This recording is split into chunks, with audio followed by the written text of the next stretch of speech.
is een groot feestje hier. Ja, wees. Maar regen, hè? Hij is weer gezellig. Ja, maar dan een beetje leven in de brouwerij, hè?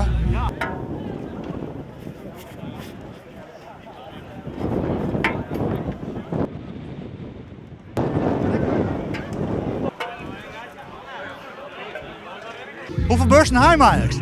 Maar nu 52 bussen. Dat is het meeste wat er tot nu toe west had. Heb je altijd dat zo volle bussen?